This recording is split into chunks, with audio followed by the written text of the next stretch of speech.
Dalam peperangan, orang akan melakukan segala cara untuk memenangkan pertempuran.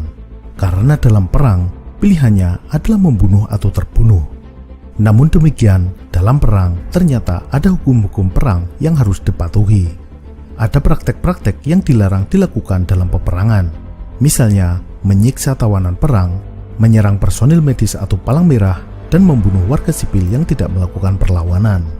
Juga pelarangan penggunaan jenis-jenis senjata tertentu, semisal gas beracun dan senjata biologi.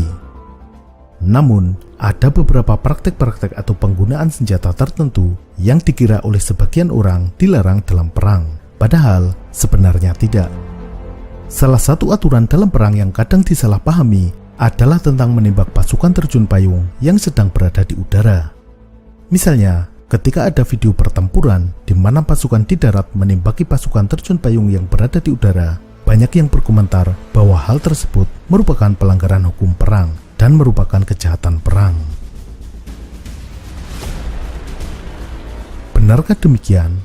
Apakah pasukan di darat harus menunggu musuh untuk mendarat baru kemudian menembak? Tentu, ini adalah aturan yang janggal. Ternyata, miskonsepsi ini muncul akibat hanya membaca sekilas dari aturan dalam hukum perang.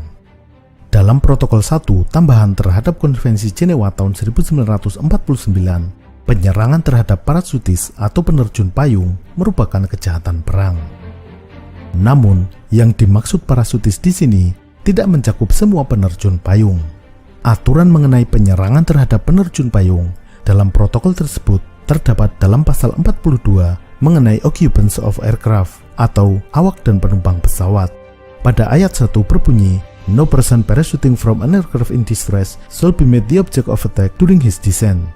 Orang yang terjun dengan parasut dari pesawat yang dalam masalah tidak boleh menjadi sasaran serangan pada saat turun dengan parasut tersebut.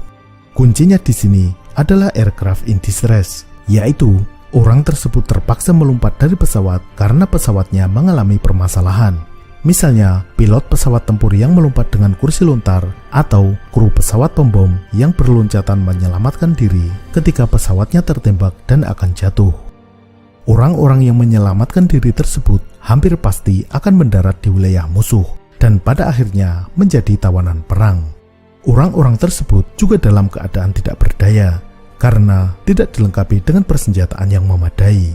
Jadi, menembak mereka sama saja dengan menembak orang yang sudah tidak berdaya atau menembak tawanan perang.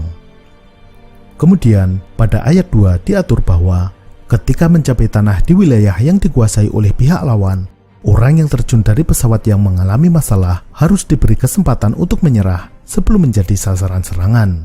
Kecuali dia menunjukkan tindakan perlawanan, maka boleh diserang. Lalu, bagaimana dengan pasukan terjun payung yang memang bertujuan menyerang dan menduduki wilayah musuh? Pasukan tempur ini tidak dilindungi oleh pasal tersebut. Hal ini dinyatakan secara jelas pada ayat ketiga. Airborne troops are not protected by this article. Pasukan terjun payung tidak dilindungi oleh pasal ini. Artinya, tidak ada larangan untuk menembak mereka saat masih berada di udara.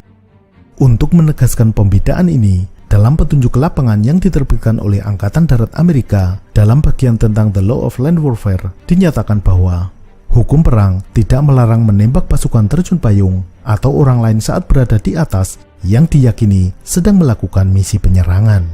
Sedangkan orang selain tersebut di atas yang turun dengan parasut dari pesawat yang mengalami kerusakan atau permasalahan, maka tidak boleh ditembak. Jadi, yang dilarang ditembak adalah orang-orang semisal pilot, kru atau penumpang pesawat yang terjun menyelamatkan diri dari pesawat yang mengalami kerusakan. Sedangkan pasukan tempur yang berusaha menduduki musuh dengan cara terjun payung, misalnya pasukan lintas udara, tidak ada larangan untuk menembak mereka.